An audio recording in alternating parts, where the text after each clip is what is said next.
Welcome back, beautiful souls. Ever had someone unexpected knock on your door and change your entire life? Today's story proves that sometimes the biggest blessings arrive at the most inconvenient hours. Grab your tissues and get comfortable. This one's going to hit different. Let's dive in.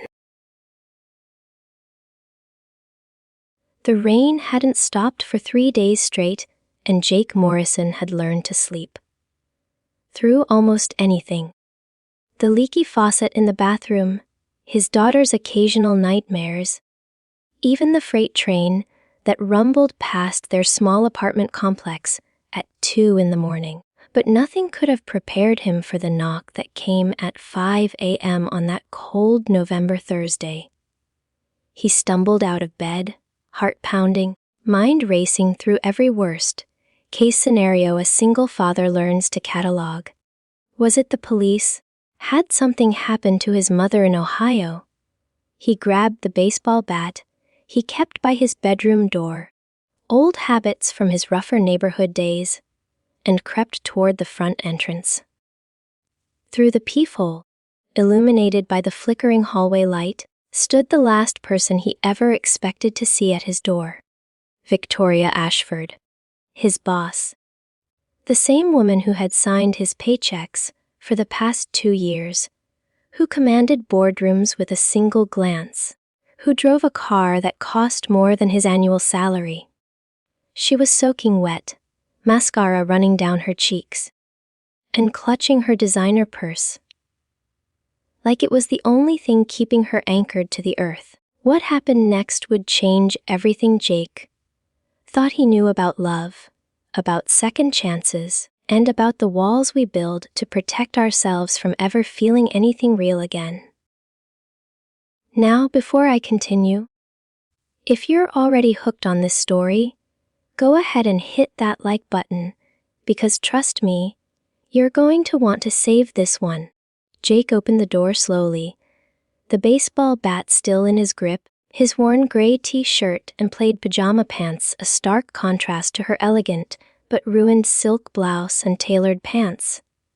For a moment, neither of them spoke. The only sounds were the rain hammering against the window at the end of the hallway and Victoria's shaky breathing. "Mrs. Ashford," he finally managed, his voice thick with sleep and confusion. "It's 5 a.m. Is everything okay? Is there something wrong at the office?" She laughed then, but it wasn't the controlled, professional laugh he'd heard in countless meetings. This was raw, almost desperate, edged with something that sounded dangerously close to hysteria. "The office?" she repeated, shaking her head. "No, Jake. Nothing's wrong at the office. Everything at the office is absolutely perfect. It's everywhere else that's falling apart." He noticed then that her hands were trembling, that her usually immaculate blonde hair was plastered to her face, that she wasn't wearing her wedding ring. The absence of that massive diamond was somehow more shocking than her presence at his door. "You should come in," he said, stepping aside. "You'll catch pneumonia standing there." She hesitated, and for a moment he saw something flicker across her face, uncertainty, maybe even fear. Victoria Ashford, the woman who had built a marketing empire from nothing, who had graced the covers of business magazines, who never seemed to doubt anything, looked genuinely lost. "I shouldn't have come here," she whispered. "I don't even know why I drove to your address. I was just driving, and then I was here, and Dade." A small voice came from behind him, and Jake turned to see his 7-year-old daughter Emma standing in the hallway, her favorite stuffed elephant tucked under her arm, her curly brown hair a wild mess. "Who's at the door?" Jake's protective instincts kicked in immediately. "It's just someone from work, sweetheart. Go back to bed. I'll be there in a minute to tuck you in again." Emma peered around him with the unfiltered curiosity only children possess. She looked sad. She observed matter, factly, as she said, Daddy. Victoria's composure cracked completely then.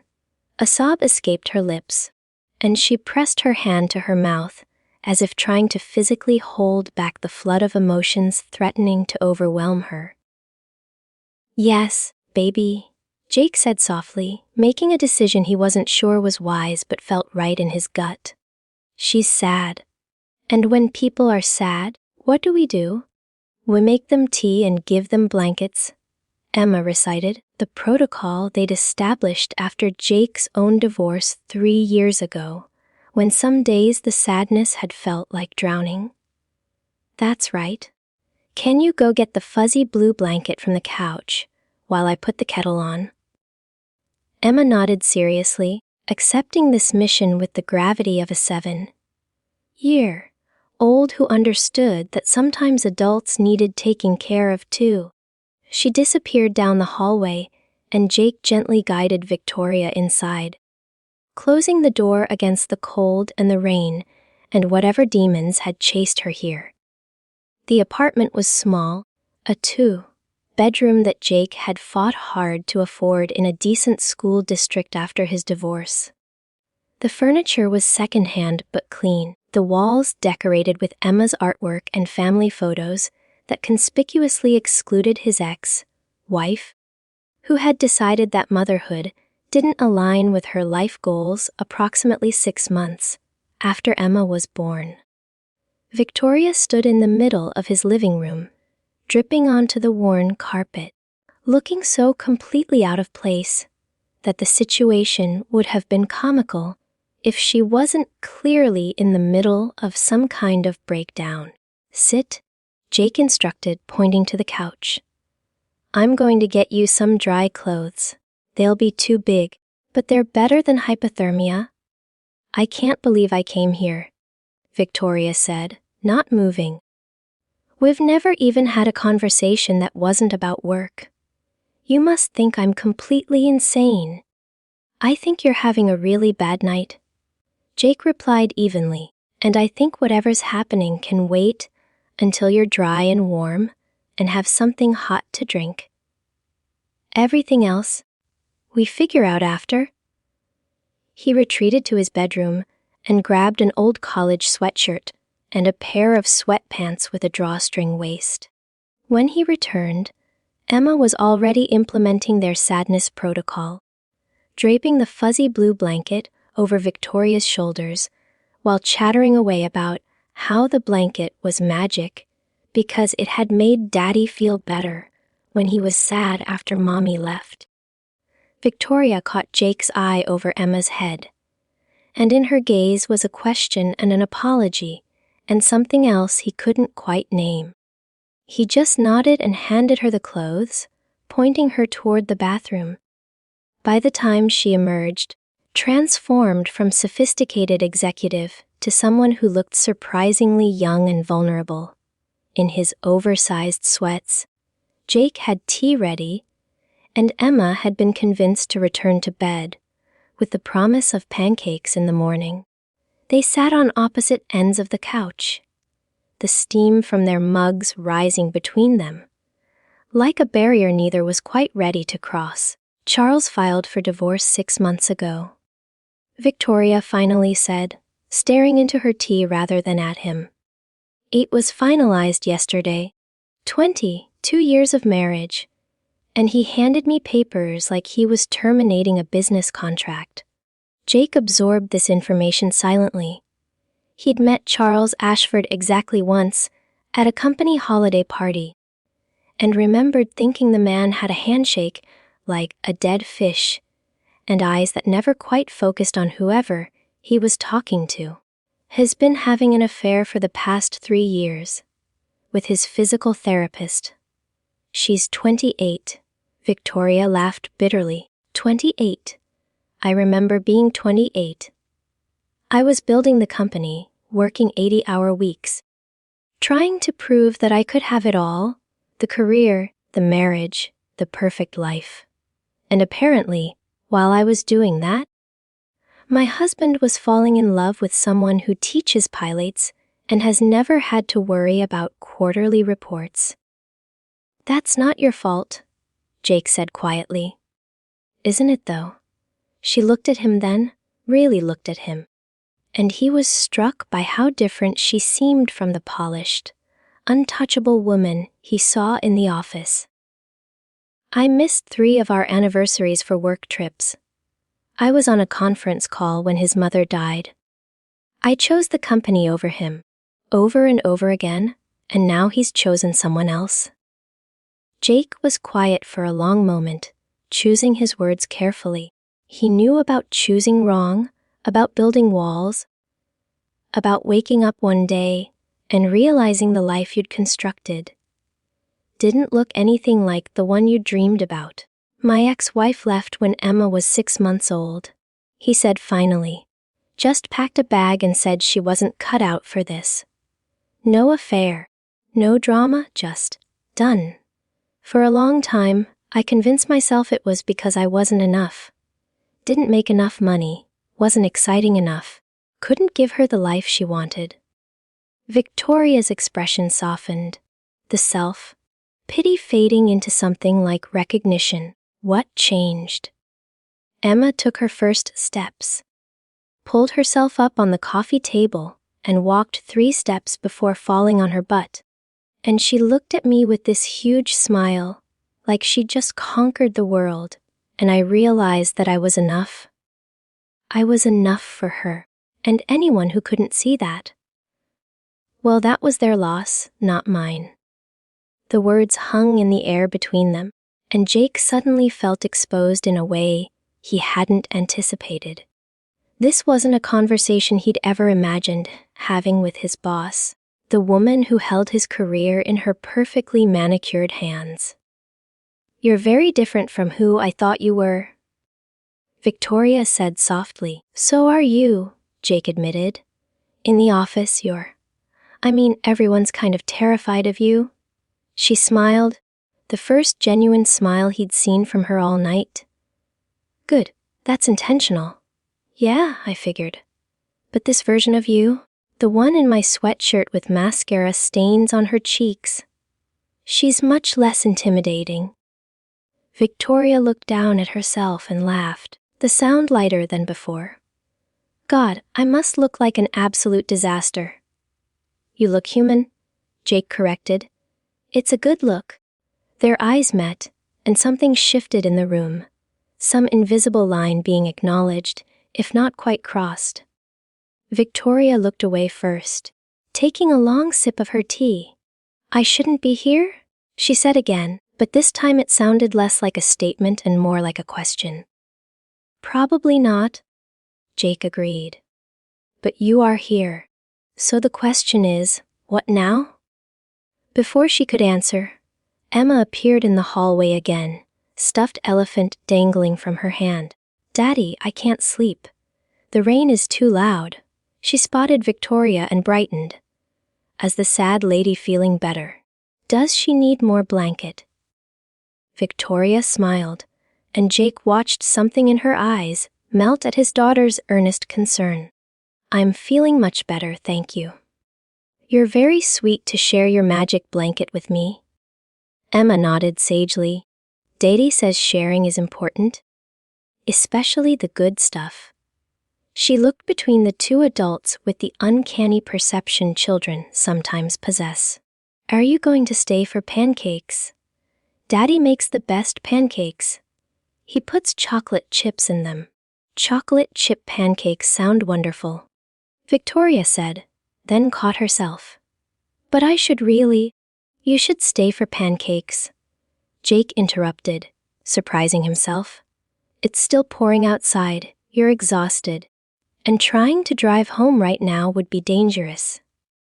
Take Emma's bed. She can sleep with me. We'll figure out the rest in the morning. Victoria started to protest, but Emma had already grabbed her hand with the absolute confidence of a child who assumes all adults will follow her lead. Come on, sad lady. I'll show you my room.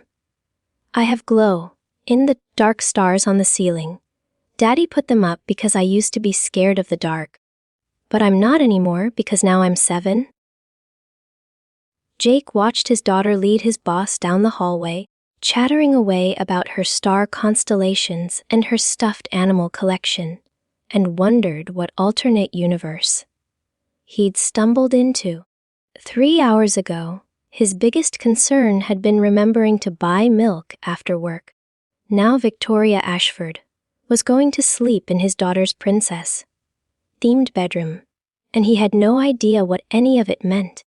He cleaned up the tea mugs, checked that the front door was locked, and was about to head to his own room when Victoria reappeared. "She's asleep," she whispered. "Went out like a light in the middle of telling me about her friend Sophie's birthday party. She does that. Kid runs on pure energy until she hits empty. Then she crashes." They stood in the narrow hallway, closer than they'd ever been outside of an elevator, and Jake became acutely aware of the intimacy of the moment. The late hour, the quiet apartment, the borrowed clothes that carried his scent. "Thank you," Victoria said, her voice barely above a whisper, "for not asking too many questions. For just being kind. You looked like you needed kindness." Jake replied simply, "I can't remember the last time someone was kind to me without wanting something in return." The confession hit Jake harder than he expected. He saw her then, really saw her, not the powerful executive, or the demanding boss, or the society wife, but the woman underneath all those roles. A woman who was just as lost and lonely as he'd been 3 years ago, standing in a quiet apartment and wondering how life had veered so far off course. "Get some sleep," he said gently. "Tomorrow's going to be complicated enough." She nodded, turning toward Emma's room, but paused at the door. "JK, when you said I looked human, what did you mean by that?" He considered the question, considered all the safe answers he could give. "I meant that you finally looked like someone I could actually know. Not just work for." Something flickered across her face. Surprise, maybe, or recognition of a possibility neither of them was ready to name. "Good night, Jake." "Good night, Victoria." He lay awake for a long time after, staring at the ceiling, listening to the rain, and wondering if he'd made a terrible mistake or the first step toward something he'd been too scared to hope for. If you're invested in where this story is going, drop a comment and let me know. Do you think Jake should keep his distance? Or is this the beginning of something real? Morning came too quickly and too brightly, the rain having finally cleared to reveal one of those crisp autumn days that made everything look freshly washed. Jake woke to the smell of coffee, which was confusing because the coffee maker was programmed for 6:30 and his alarm said it was barely 6. He found Victoria in his kitchen, still in his sweatshirt, attempting to figure out his ancient coffee maker with the focused determination of someone who'd never encountered a machine that didn't immediately bend to her will. "The trick is you have to hit the side of it," Jake said, making her jump. "Right there where the dent is. Guy at the thrift store warned me about that." She laughed, stepping aside to let him work his magic. "I offered to buy you a new coffee maker 2 Christmases ago. You said no. You offered to buy everyone new coffee makers. I already had one that worked. This one requires physical violence to operate, character building." He hit the spot and the machine gurgled to life. "Besides, the thought of owing my boss for kitchen appliances felt weird." The word boss landed between them with unexpected weight. In the harsh light of morning, without the rain and the vulnerability, and the 3 a.m. confessional atmosphere, reality was starting to reassert itself. "We should probably talk about what happens at work," Victoria said, her voice sliding back into something more professional. "I showed up at an employee's home in the middle of the night, having an emotional breakdown." "That's That's not appropriate. You're also currently wearing my sweatshirt and just spent the night in my daughter's princess bed. I think we're past appropriate. Victoria closed her eyes. This could ruin both of us, Jake. If anyone at the company found out that you're human, that you had one bad night after your divorce was finalized. I don't think that makes you unfit to run a company. That's not how the board sees it. That's not how anyone sees it. I've spent 20 years building a reputation, proving that I can handle anything, that I don't let personal problems affect my professional judgment. One hint of weakness, and the vultures start circling. Jake poured 2 mugs of coffee and handed her one. So we don't tell anyone. You had a bad night. You drove around to clear your head. You ended up somewhere safe. End of story? And what about us? The question caught him off guard. There's an us. Victoria's cheeks flushed, and Jake realized he'd never seen her blush before. It made her look younger, less armored. I don't know. Is there? Could there be? Before Jake could formulate a response, Emma came bounding down the hallway, morning energy fully recharged. Pancakes! You promised pancakes, Daddy! With chocolate chips! The moment shattered, but something in Victoria's eyes told him the conversation wasn't over, just postponed. They made pancakes together in his cramped kitchen, Victoria proving surprisingly adept at flipping them. Once Jake showed her the technique, Emma chattering about school and friends, and her elaborate plans for a pet hamster that Jake kept deflecting. It felt domestic in a way that should have been uncomfortable but wasn't. Like they were playing at a life that could theoretically exist, if they were brave enough to build it. Victoria left after breakfast, her own clothes dried in Jake's ancient dryer, her composure mostly restored.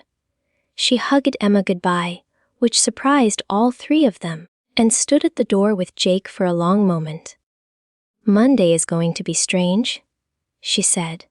Monday's always strange. That's why they invented coffee. She smiled and then, impulsively, reached out and squeezed his hand. Thank you. For everything.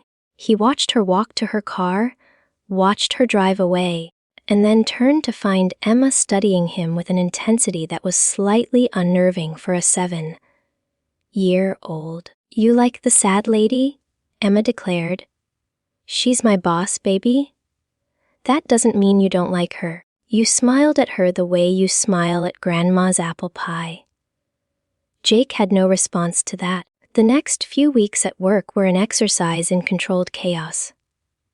Victoria threw herself into a major acquisition, working longer hours than usual, barely emerging from her corner office, except for meetings where Jake watched her perform the role of untouchable executive with new appreciation for how exhausting it must be. They exchanged glances across conference rooms. Their hands brushed when passing documents. Once, in an empty hallway, she stopped him to ask about Emma's spelling test, a detail he'd mentioned weeks ago. And the fact that she remembered sent something warm spreading through his chest. But they didn't talk about that night. They didn't talk about possibilities or implications, or what it meant when someone showed up at your door at 5 a.m. and changed the entire trajectory of your existence. And then the gala happened. The company's annual charity event was a black-tie affair at a downtown hotel, the kind of evening Jake usually spent awkwardly nursing a drink in the corner and counting down the minutes until he could respectably leave. But this year, Victoria had personally asked him to attend, and he'd found himself renting a tux and actually caring about how he looked. She was stunning. A deep blue gown that made her eyes look almost electric, her hair swept up in an elegant twist, diamonds at her ears that probably cost more than his apartment. She moved through the crowd like a queen, accepting compliments and air kisses, completely in her element. Jake watched from his usual corner, feeling the gap between their worlds more acutely than ever. But then she caught his eye across the room and smiled, and everything else faded to background noise. She made her way toward him, stopping every few feet to exchange pleasantries with donors and board members, but her trajectory was unmistakable. And Jake's heart was beating so hard, he was sure everyone in the room could hear it. "You clean up well," she said when she finally reached him. "Rental," he admitted. "The tux, I mean. The smile's all mine." She laughed, and several nearby heads turned at the sound. Victoria Ashford, laughing freely at a party. "Alert the press." "Dance with me," she said. It wasn't a request. They moved to the dance floor, and Jake tried to remember the last time he danced with a woman, probably at his cousin's wedding 4 years ago. A disaster of stepped on toes and awkward apologies. But Victoria moved like she was born for ballrooms, guiding him smoothly through the steps, making him look better than he deserved. "People are staring," he murmured. "Let them." "Victoria, your reputation is going to change no matter what I do," she interrupted. "Charles is already spreading stories about how the divorce was my fault, how I'm cold and unavailable and impossible to love. The board is making noise about whether a company can be led by someone who couldn't manage her own marriage. So I'm done hiding. I'm done pretending everything is fine." She pulled back slightly, meeting his eyes. "That night I showed up at your door. I was trying to find something real. Something that wasn't about money or status, or what I could do for someone. And I found it in a 2-bedroom apartment with a leaky faucet and a 7-year-old girl who thought the solution to sadness was magic blankets and tea." Jake's throat tightened. "Victoria, I'm not asking you to fix me, Jakey. I'm not asking for promises or commitments, or anything you're not ready to give. But I need you to know that what happened that night mattered to me. You matter to me." Around them, the music swelled and other couples twirled by in elegant patterns. But Jake saw only her, only the vulnerability behind the carefully maintained facade, only the hope she was too afraid to voice, only the woman who'd chosen his door out of all the doors in the city. "You matter to me too," he said finally. "But this is complicated. You're my boss. I'm a single dad living paycheck to paycheck. The whole world you come from, galas and board meetings and charity events, I don't fit there. I don't want you to fit there. I want to fit somewhere else. Somewhere with chocolate chip pancakes and magic blankets, and someone who doesn't care about my net worth." Now here's where everything changes. If you want to see how this story ends, make sure you're subscribed to the channel and have the bell turned on. Because what comes next is the moment I was building toward this whole time. The complication arrived in the form of Derek Hughes, Victoria's chief operations officer, and, as Jake would soon learn, the man who'd been waiting for any excuse to challenge her leadership. "Victoria, we need to discuss the Hendricks account," Derek said, materializing beside them with a predatory smile. "Oh, and Jake, isn't it? From the marketing support team? I didn't realize you moved in such elevated circles." There was a sneer in his voice that made Jake's fists clench, but Victoria's hand on his arm held him steady. "Jake is here as my guest," Victoria said coolly. "And the Hendricks account can wait until Monday. I'm just surprised, that's all. You've always been so careful about appearances. Some might say fraternizing with staff sends certain messages. I wasn't aware I required your approval for my personal relationships, Derek." "You don't. But the board might have opinions, especially after Charles's very public accusations. Something about emotional instability and poor judgment. Victoria's expression could have frozen the champagne fountains. "Are you threatening me?"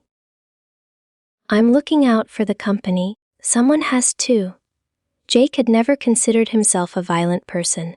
His instinct, honed through years of learning to de-escalate situations in his rougher childhood, was usually to walk away from confrontation. But watching Derek sneer at Victoria, watching him use her vulnerability as a weapon, Jake felt something protective and fierce rise up in his chest. "Here's the thing, Derek," Jake said, his voice steady and low. "I've been at this company for 2 years. I've watched quarterly reports, sat in on strategy meetings, seen how the numbers actually work. And the only times the companies stumbled were when someone prioritized personal agendas over good business decisions." "Sound familiar?" Derek's smile faltered. "I don't know what you're implying." "I'm not implying anything. I'm stating that the Atlanta office expansion that went sideways last spring, the one that cost the company $3 million, was your recommendation. That the supplier contract that got us sued was something you personally pushed through. That may be, just maybe, the person with poor judgment. Here isn't Victoria." The air around them had gone thick with tension. Other guests were starting to notice the confrontation, conversations stuttering to a halt. Derek's face reddened. "You're an entry-level employee. You don't have access to that information. I can read. I pay attention. And I know what survival looks like. Building yourself up by tearing others down." Jake stepped closer, and he could feel Victoria's surprise and something else radiating from her. "But here's the thing about people like you. You think you're playing chess when everyone else is playing checkers. Except you're not as smart as you think you are.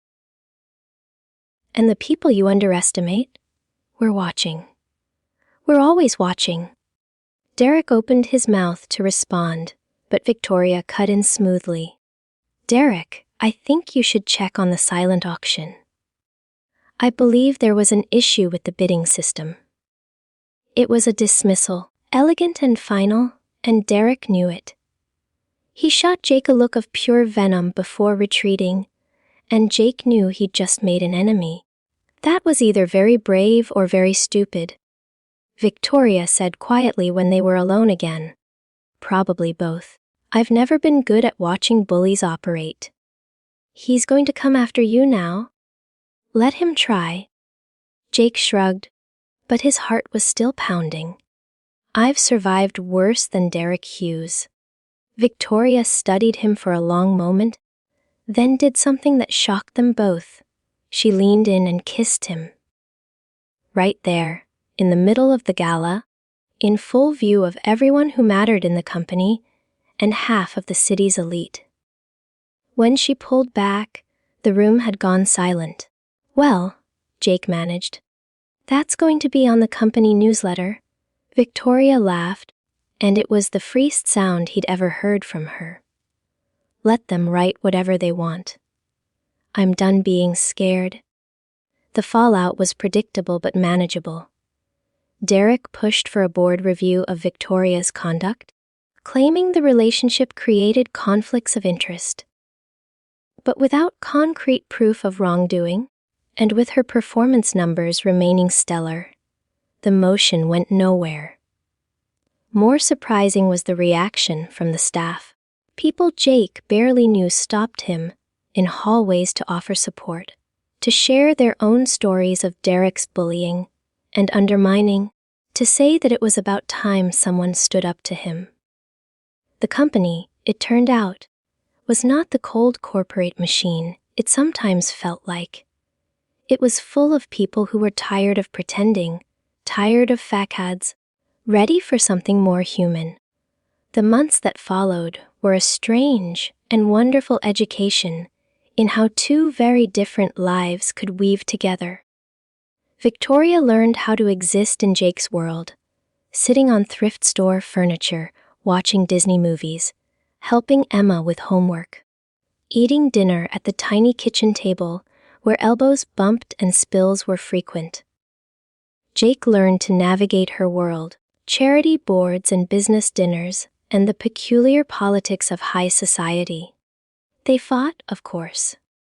She could be controlling, sharp-tongued when stressed, prone to solving emotional problems with money or logic when what Jake needed was just her presence. He could be stubborn, oversensitive about perceived slights to his independence, occasionally frozen by the trauma of his divorce in ways that made Victoria feel shut out. But they also healed. Late-night conversations where Victoria finally talked about her father's disappointment when she couldn't give Charles children, the way Charles had weaponized that grief for years. Jake telling her about the darkness after his wife left, the days he'd only gotten out of bed because Emma needed him, the slow rebuild of believing he deserved happiness again. Emma, as children do, adapted with remarkable ease. Victoria became first the nice lady from Pancake Day, then Dad's special friend, then one earth-shifting afternoon Vicky, because Emma had decided the full name was too fancy. You called her Vicky. Jake said that evening after Emma was asleep. When did that happen? She asked me what I wanted to call her. I said her name was too long. She said I could pick something shorter. I picked Vicky. Victoria's eyes were suspiciously bright. No one's called me that since my grandmother died. Is it okay? It's perfect. A year after that first rainy night, Jake came home to find his apartment transformed. Candles everywhere, Emma mysteriously absent, and Victoria wearing the same sweatshirt she'd borrowed that first morning. What's happening? Jake asked, heart already pounding. I had a very important question, Victoria said, and for once her voice trembled. But I needed you to know that I'm not asking as your boss, or as someone with more money than you, or as anyone trying to buy or control or impress you. She pulled a ring from her pocket, not a diamond, which he'd half expected, but something far more meaningful. A simple band with an amber stone that matched the color of the sunrise they'd watched together from his rooftop after their first real fight, the one where they'd almost walked away from each other. This was my grandmother's, Victoria said. She was the only person in my family who married for love instead of money. She told me once that when I found someone who made me feel like I didn't have to be anyone but myself, I should hold on with both hands and never let go. Jake's vision blurred. Victoria, I know this is backwards.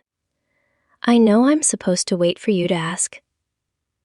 But I've spent my whole life waiting for permission, and I'm tired of it. She took a shaky breath. Jake Morrison, will you marry me? Will you let me be part of your family? Will you let me love you and Emma and that ridiculous coffee maker for as long as I live? For a moment, Jake couldn't speak.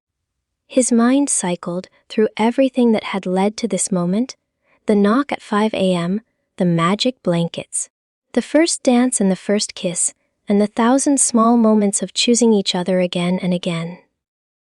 Yes, he said, voice cracking. God, yes? To all of it? And there's the ending I promised you. But you know what? Stories like this only reach people because you share them. So if this one touched your heart, leave a comment telling me what moment hit you the hardest.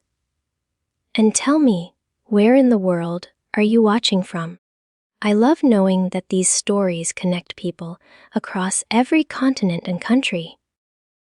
They got married in Jake's mother's backyard in Ohio. Victoria wore a simple white dress and wildflowers in her hair, looking nothing like the polished executive who commanded boardrooms, and everything like the woman who'd shown up soaking wet at his door, finally ready to stop pretending.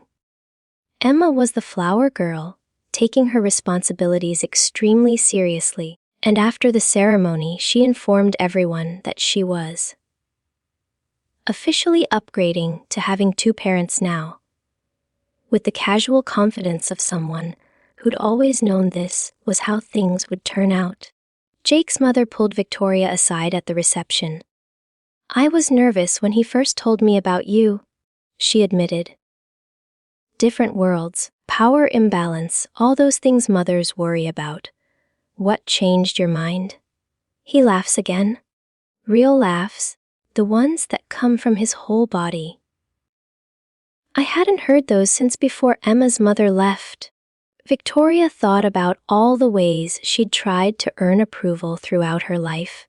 Perfect grades, perfect career, perfect marriage.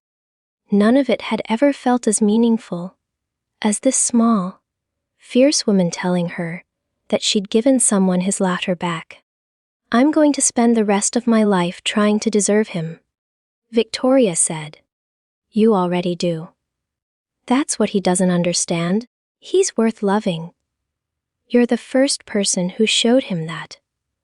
They left for the honeymoon the next day, not to some exotic resort, but to a cabin in the mountains where the cell service was non-existent and the coffee maker required physical violence to operate, just like Jake's old one.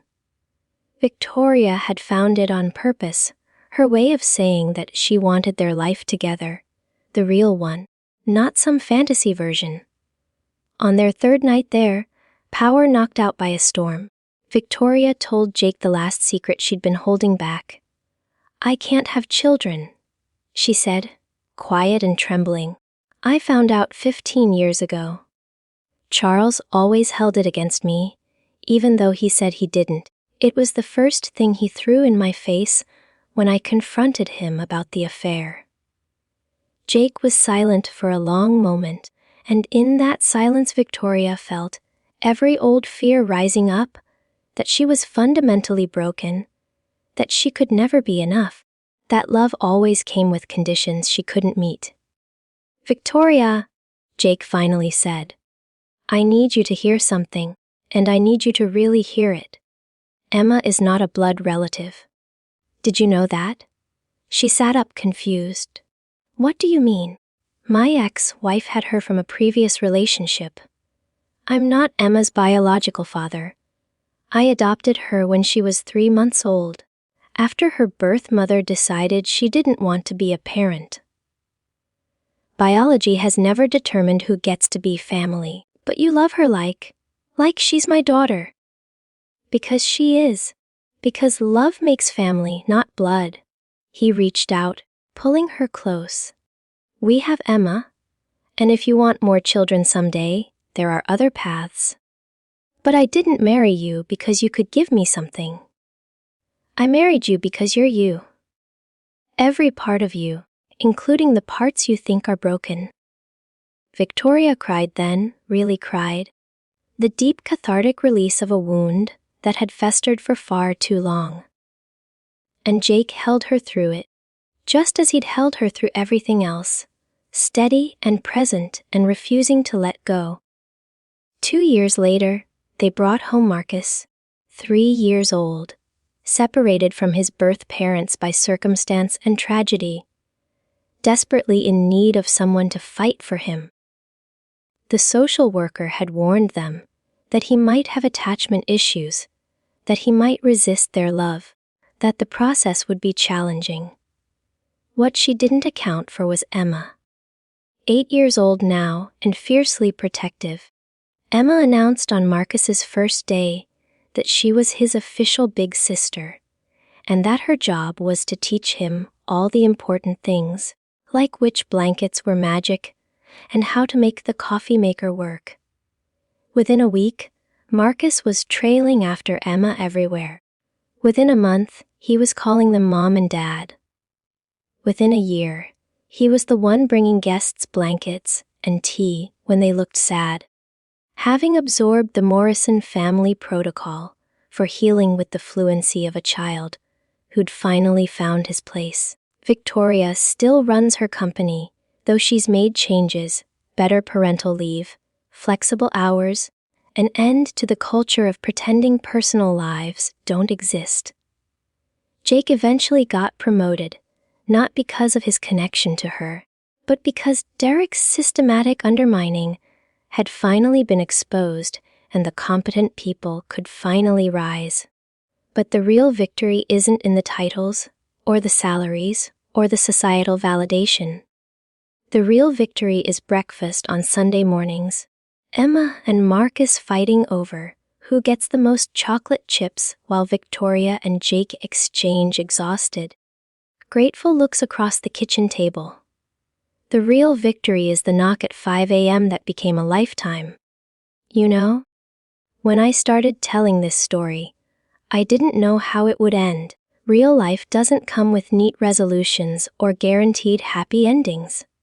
But sometimes, if you're brave enough to open the door, when someone knocks, you find something you didn't even know you were missing.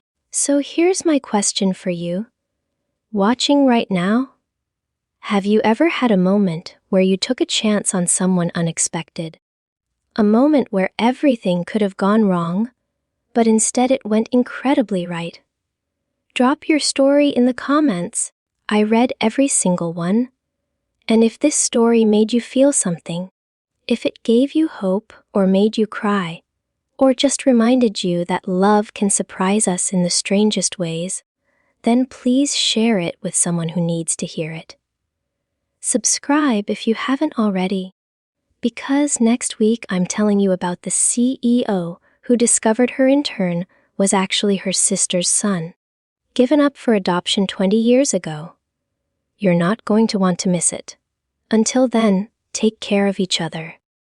And remember, some of the best things in life arrive when we least expect them, often at very inconvenient hours.